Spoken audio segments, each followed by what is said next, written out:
Before we get started on making the binding, I wanted to talk about choosing a binding. So you just have to look at it and choose what you like. There's no real rule. You can do what you want because it's your quilt. So here I'm going to show you how it looks different, putting different fabrics down. On the first fabric I have here is some dots, and it just kind of blends in, and if we were to put that on there, it really wouldn't be that noticeable. And it's not my thing, but I have made quilts that the binding matches, and it would be a white. But for this quilt or this pillow top, I don't care for it. So let's go to the next one. And the next one is similar. It's got green dots on it. It kind of stands out a little bit more. And I kind of like it just because it's green and it adds a little bit more to the Christmassy theme, but it's still not the greatest, but it's a maybe. Next, I've pulled out a stripe. You know, who doesn't love stripes? It's like candy cane. It kind of works, but I'm not crazy about the pink, even though I've got a few pinks in my scrappy background. I think it beats this one, the green, so we'll put this in the maybe pile. Next is red. Now, if you follow me for very long, you know that I am a sucker for red, and I really like this red. And I like that it's not a stripe or a gingham, because I tend to use stripes and ginghams a lot on my binding, but I'm trying to stay away from it, but maybe. And then there's another red, and I just don't like how this one reads as a solid. I want a little bit more movement going on over in my binding because I want it to be fun, cute. For the most part, it'll be my grandkids who use this, so you know, it'll do in a pinch, but it's still, I think I'm going to throw this one in the nah, I don't think so. The next one I chose was just your normal gingham. And this gingham is not set on the diagonal, on point. And I like the scale of it. It's really tiny. It's about 1/8 of an inch wide, but it just doesn't pack the punch that I want, and I don't want to have to cut bias binding. I want to do straight cuts and to save some fabric. Next, I chose this really funky dots. I thought, oh, that's cute. And when I put it on there, I really like this one. The dots just kind of stand out and make it a little bit fun, and it's not red. You know, can you believe it? It's not red. It makes the pinwheels pop a little bit more. So I'm putting this one on the top of, yeah. All right, and then here's another one that has dots that I chose, and I'm not as crazy about this one, and the reason why is because these dots kind of just line up and make a straight line, and it just doesn't look right to me for some reason. So I think I'm going to throw this one in the no pile.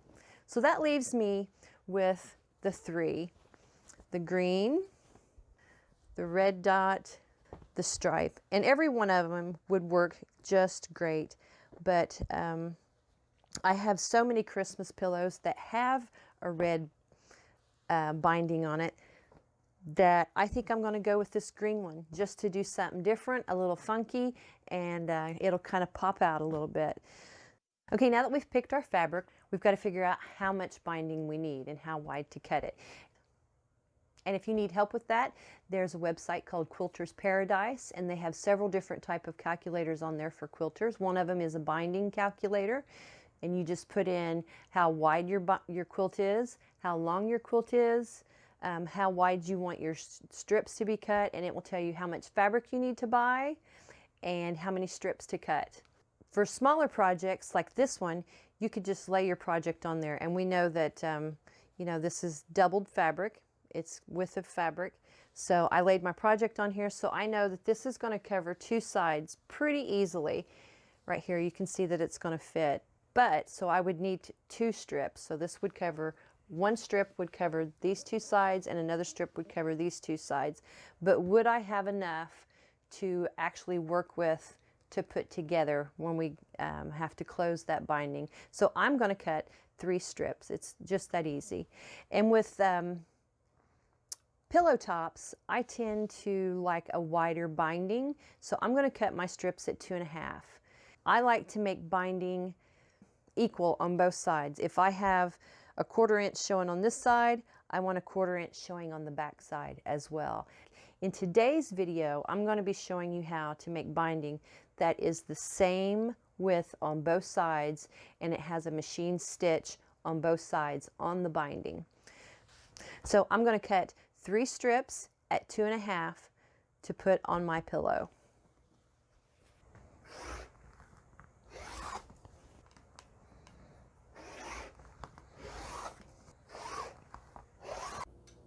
The first thing we need to do is sew our binding strips together. I'm going to lay one out to the side like this. I'm going to take the other one and lay it right on top this way, crossing over, making sure not to get any of the salvage. I didn't cut my salvage off. I leave them on because we can cut this off later. But we are going to take this and put the needle right where those 2 fabrics cross up there and sew a diagonal line. Now you can draw a diagonal line here, so you've got something to sew on, or you can put a line on the bed of your sewing machine. It's such a short distance that I'm going to just eyeball it. But then I'm going to take these 2 tails and stick them off to the side. And I've got my open toe foot on my machine, and I've got my needle right in the middle. You don't have to. If you don't have the option to put your needle right in the middle, you're just sewing a straight seam. So I would go ahead and draw that line if you don't have the option to move your needle, but I moved it. I also want to reduce my stitches to 2.0 or below. I've got mine set on 1.6, and we're just going to sew that diagonal seam and come out the other point. Okay, I'm going to grab this tail right here and flip it over with the right side up, and grab that 3rd piece of fabric and lay it right on top like we did before. Trying not, you don't want to get any of your salvage in there. You want them sticking out above, and they're just going to take it and turn it. Now, I used to get really confused with this, and I would turn it the wrong direction, sew it the wrong direction, but I saw a little trick, and I wish I could remember who it was, but they said to look at it as you've got pant legs sticking out here to the side, and you're going to sew a waistband on the pants. And so I've always got my legs sticking out here to the side is what I think, off to the left. So again, we're going to stick that needle right up, the little V right up against the needle. And so you can take a stitch or 2 and then, readjust it if you need to make sure that you're going to sew straight, and just sew a diagonal line. And you come right out where that point was at.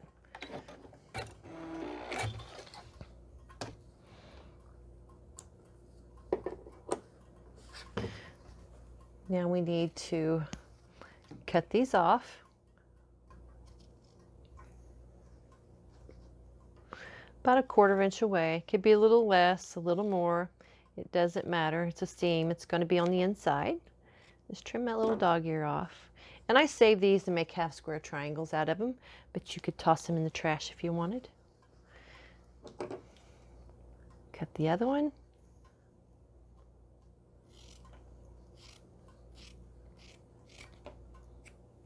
Okay. Now we're just going to press those seams open. And I don't always press my seams open. Actually, I rarely press any seams open, but on binding, I find it to be very helpful. Makes it lay a lot nicer, a lot flatter. And so do these diagonal seams. If you just reduces the bulk, and I think it's just a lot nicer when it's on binding. And every once in a while, I'll do open seams on a quilt, but I prefer not to. I'm old school. So now what we want to do is go press our binding in half this way with wrong sides together. Okay, whether it be a quilt or a pillow, I always start out the same, about halfway in the middle of one side. And with this one, we're going to turn it over to the back with this pillow and sew it to the back side first. And we're going to leave a kind of a long tail. I would typically also have a walking foot on because it just helps with getting the layers through there. But just for better visibility for you guys, I'm using an open toe foot. And what I'm doing with that binding lined up with the edge of your quilt, and I'm going to line the edge of my fabric up with the edge of the walking foot or the open toe foot. So, and I'm also going to bring my stitch length up to as long as my machine will allow it because I'm going to do some test stitches. And I can already tell that that's going to be too narrow just by where it landed. Went over 2 stitches and see how that does. So I'm going to do about 6 or 7 long stitches, just a few. I don't know how many it is. And then I'm going to cut my thread. I'm going to pull this around here so you can see it. You can see my stitches right there. And I'm going to fold this binding to the front to see if it covers the stitches. Okay, and I want that binding nice and full. And I can kind of pinch it. I don't know if you can see that, but I can see the binding on the back. And it's right about, it's right there is the edge of it. So this is too narrow. I want to make that seam a little bit bigger. So I'm going to put it right back underneath there without taking those stitches out. And I'm going to do the same thing again. I moved my needle over. I'll stick with the 2. See what happens. And stitch. Now I'm going to do the same thing. Bring it around. And fold that over to see if it's gonna, okay, here's what I don't want. You see those stitches? I don't want to see the stitches when I bring this around to the front.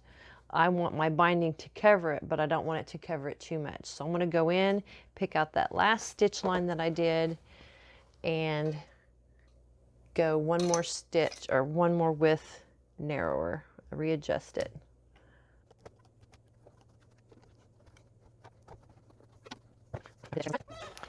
And I'm going to readjust my needle back over to the right. One little beep.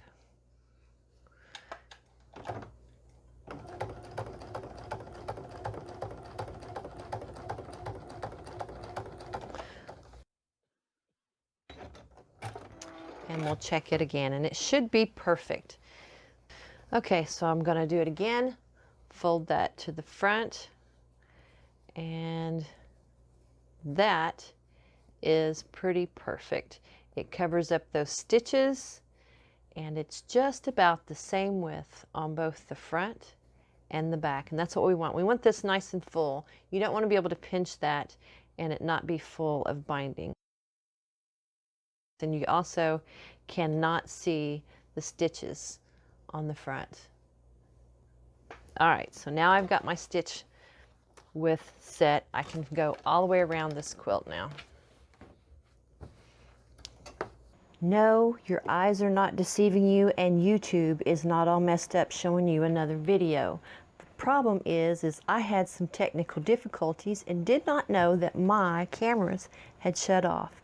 So rather than cry, I went and grabbed some coffee and some chocolate and took a little break and did some sewing and decided this was the best option. I made a little faux quilt, and I'm going to show you how to do these corners on this little fake quilt that I will eventually cut up and put into this, a little dog bed or a bag of scraps for making my little dog, not so little dog, a dog bed. All right, So we're getting really close to the edge of our quilt corner, and we want to miter this corner. So you're just going to fold this back, you know, make sure it's nice and smooth, fold it back until the bottom of your binding is equal to the bottom of your quilt over here. It makes it straight across.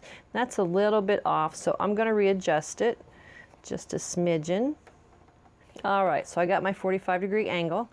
It's made that 45-degree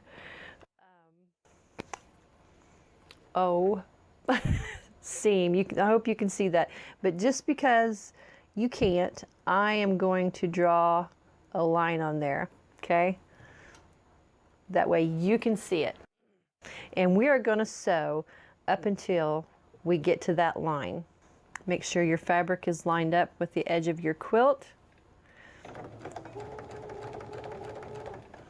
I forgot to lower my stitches. I guess it doesn't matter since this is going to be cut up and put into a dog bed. So we just keep going until we reach that line. And there, my needle just landed on that line, so, whoops. I'm going to turn my quilt this way, and I'm going to back off at an angle. So then all you do is pull your binding back. There it is. And fold it back this way.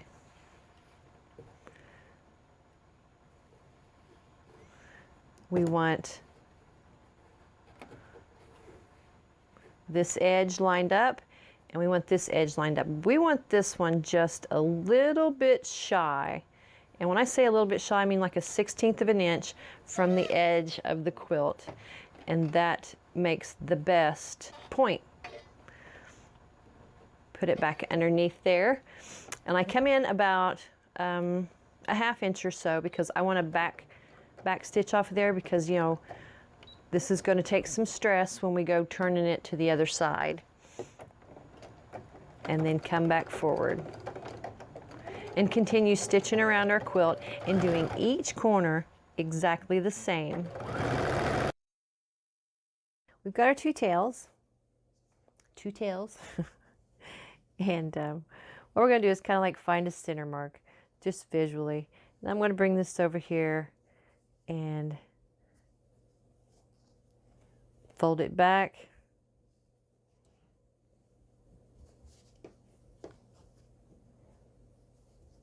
And give it a cut right there where we've creased it. We're just going to fold it back and cut it. Okay, and then we're going to keep this. We're going to open it up right like that and keep it. Now I like to put a pin in here just to make sure that it's nice and smooth so I don't end up with any puckers when I'm all done. We're going to bring this one over here and we're going to do the same thing. Nice and flat, smooth it out. And I'm going to put a pin in there just to hold it in place. But can you see that I've got it overlapped, but I've brought it up just a little bit so I can see where underneath that cut is. All right. So I'm going to pin it close, right like that. So then we're going to take this. We're going to line it up with that fabric that we just cut on the bottom, the very edge of it. We're going to line it up like that. This becomes our little measuring tape. All right. So then we're going to come in with our scissors and we are going to cut that excess away.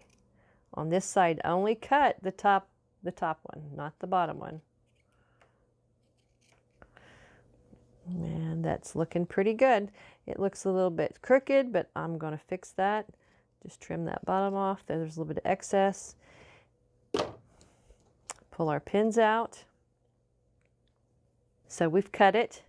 Now we just want to come in here and fold it on the diagonal, 45-degree angle.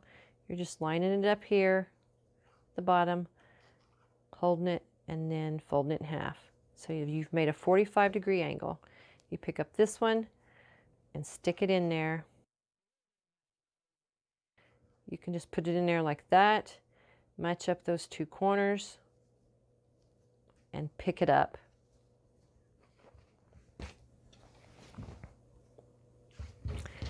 and you've got your seam ready to sew. There's a diagonal line already printed out for you.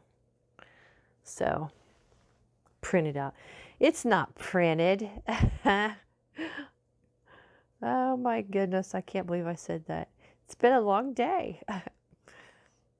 So I'm going to stick a pin in that. And put it over here at the machine. Yep, it happened again, and we're just going to move right along like nothing happened.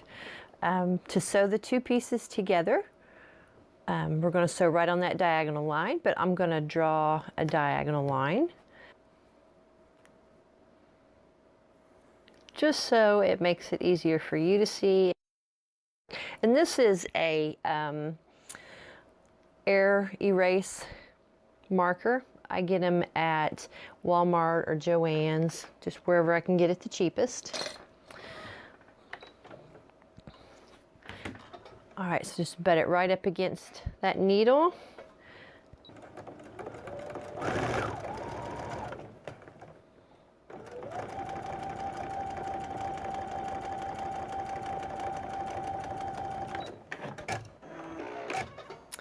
All right, I'm going to take my pins out, but I am not going to cut those ends just yet. I always like to unfold it and make sure that I've done it correctly, because, you know, sometimes I don't know what happens. Just like I don't know what happened to my recording. All right, now that I know that I've done it correctly, I'm going to come in. I don't want those little scissors. I want these bigger scissors, and just cut about a 1/4 inch away from that stitch line. And press the seam open again. And you could hit that with an iron if you want to, but it's not necessary. I don't normally do that. So we're just going to make sure that it lays flat, and right here is where I like to add some pins, because you don't want to get any puckers when you're stitching it down. Just make sure everything's nice and smooth and even.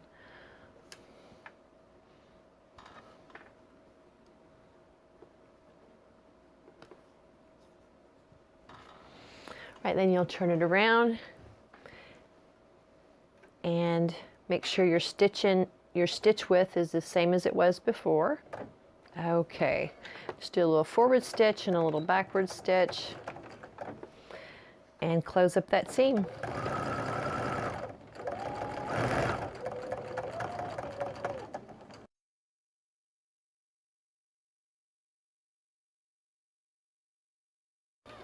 And now we're ready to stitch this to the front. But before we do that, we want to go along and press this open.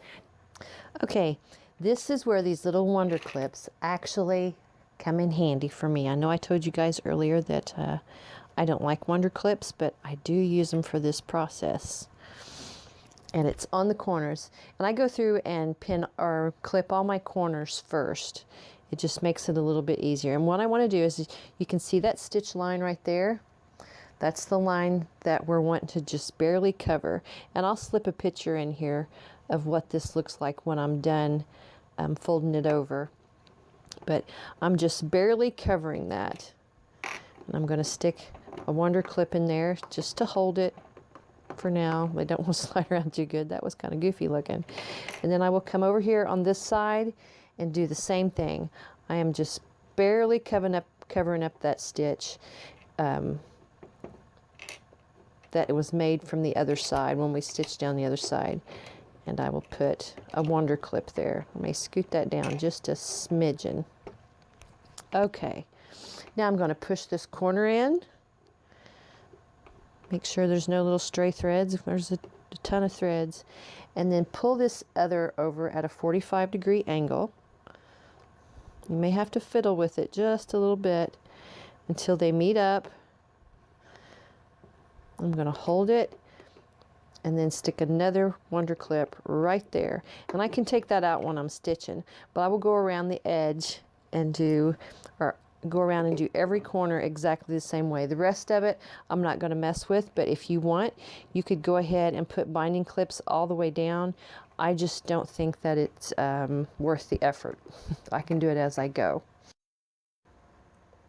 Okay, before we get started, or before you start sewing down your edge, I always like to pull a little section over and clip it or pin it. And I'm going to be honest, most of the time I pin, but I had the Warner clips out, so I did it. Now, another thing that I forgot to mention is when you're sewing your binding on, make sure the thread that you initially sew with matches the background fabric. That helps to hide those stitches.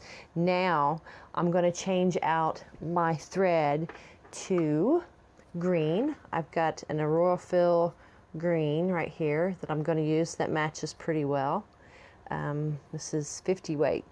So I'm going to change that out and then we'll start sewing this binding down. Okay, so here's what we're going to do. Now that we've got our binding all ready to go, we are going to pretty much do the same thing. I'm lining up my presser foot with the edge of the quilt, and I'm pulling that fabric over just like I did at the corner to just where it barely comes over the stitches that we made in the back, right? And I think I'm actually going to stick a pin in here just so my binding's not cattywampus right there. That Wonder Clip's just not close enough. I can't get it close enough with the pin. I can set my foot right on top of it. Okay, try this again. I'll put that right back behind my presser foot. So I'm pulling it over to where it's just covering up the stitches. And I want to make sure that that needle is falling at the edge of the binding, about a 1/16 of an inch away. And I'm going to manually bring my thread up from the bobbin to the top. Just go down, come back up, and I can pull that thread up. That's because I don't want a big knot of thread on the back. I'm just going to push it back behind that presser foot. And I've got my stitch length set at 2.5, but I'm going to bring it down just to tack those stitches in place.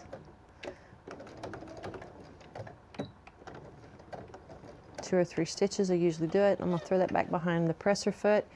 And I am holding that binding is just barely covering the stitches that we made previously from stitching onto the back and folding it over. Now when I stitch about 1/8 of an inch away from the edge of this binding, it's going to catch both the back binding and the front binding.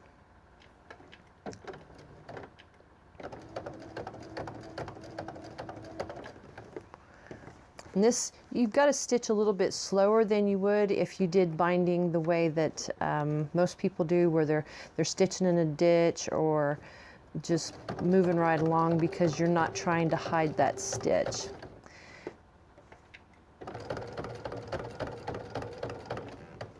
You hear that thump, thump, thump, thump, thump, thump, thump?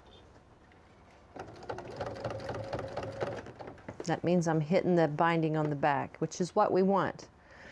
Okay, if you have a problem with, and I know you guys may have a problem with my fingers being in the way, but you can grab a seam ripper and grab a hold of that thread or that fabric if you want to, and keep it pulled over there. If you don't like your fingers being that close to the needle, a seam ripper will, it's really pointy, and you can move fabric around with it real easy. You could use that. If you don't like that idea, you could use a stiletto. I have a stiletto. A stiletto would work to get in there and move that fabric over. Mine's I need to sharpen that point and I want to grab the fabric. There we go, I got it. Move that fabric over. Or you could use a pair of tweezers like I just had. These are Tula Pink tweezers, and they will grab a hold of fabric really well and hold that fabric in place so you can sew over it. Those are really nice. I might use those. Or you could use a porcupine quill. Oh, you guys thought I was kidding, didn't you? Yes, I have a porcupine quill, and it will work. But be careful if you go to drop this thing, and don't close your legs because it'll poke your legs. Not that I have done it, but a friend of mine told me that she did it and it was sticking in her leg. So she sent me the porcupine quill, I think, to save herself. Sorry, Bev, had to tell your story. All right, so I'm going to use the Tula Pink tweezers. Maybe it'll keep my hands out of the way so you guys can see what's going on just a little bit better. So I'm just covering it up, barely covering up those stitches, and then sewing 1/8 of an inch or so, 1/16 of an inch.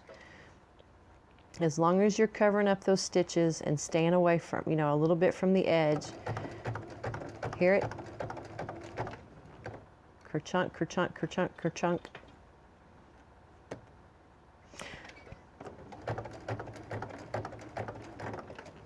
Now this takes a little bit longer.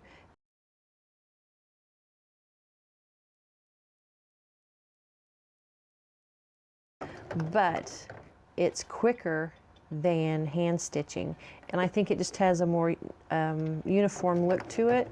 I like the look of the stitches on both the front and the back, and no matter what kind of binding that I do, I always have my binding the same size on the front and the back.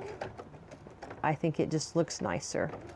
I don't like a 1/4 inch binding on a big quilt. I prefer to have a bigger binding and that it be uniform.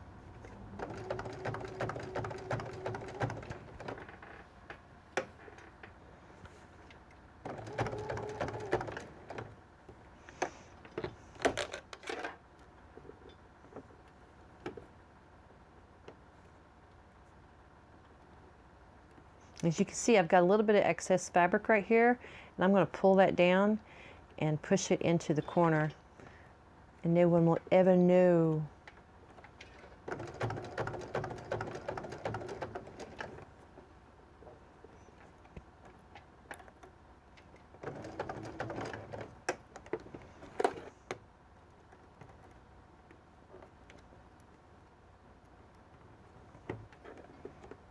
Now this is where it gets a little bit tricky.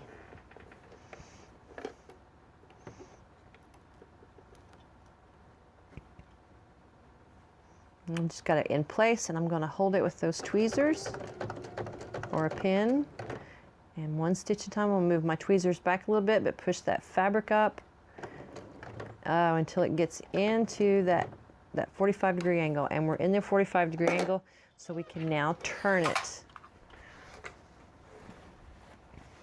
and start going down the other way.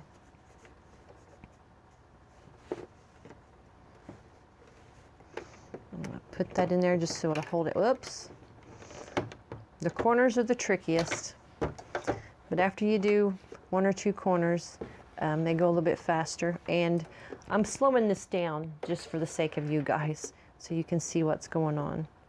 So I'll put my tweezers up there, my foot's down.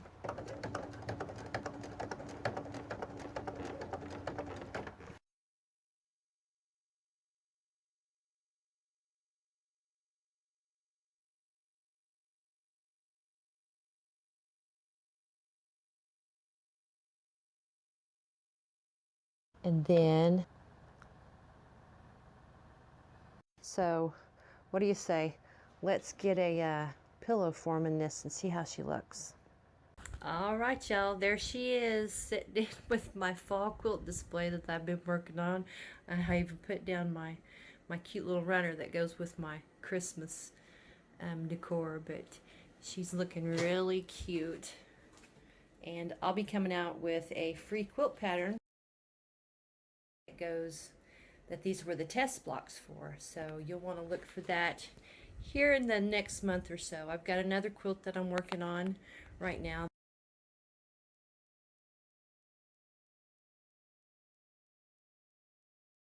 Here's some, this is the table runner that I did most recently. You can find that when you go back in my videos. It's just a table runner and matching pillow right here. That's the matching pillow tutorial. Lots of fun, lots of color. I'm usually a bright and happy person. My next quilt, however, will be a little bit more leaning towards the Civil War colors. And here's one of my favorite quilts, got to show you guys. It's too cute. It's got a little red truck. It's called Autumn Memories. Now this is one of my for sale patterns. The Autumn Memories is for sale in my Etsy shop, which is linked below in the description box. And so is this one right here. This one's called Podunk Plaid. It's also for sale in my Etsy shop. If you go over to my blog and sign up for my newsletter, one weekend a month or 1 week a month, I send out a newsletter, and my newsletter subscribers get special deals on my quilt patterns in my Etsy shop. Usually it's between 30 and 60% off. It just really all depends. So head over there to my blog, which is linked below in the description box, and fill out the form that's in the side hand bar of the blog, and you get a free pattern at sign up, and then special deals every month, and sometimes more than once a month. So thanks for stopping by my little spot on Podunk, guys. I love you. Bye bye.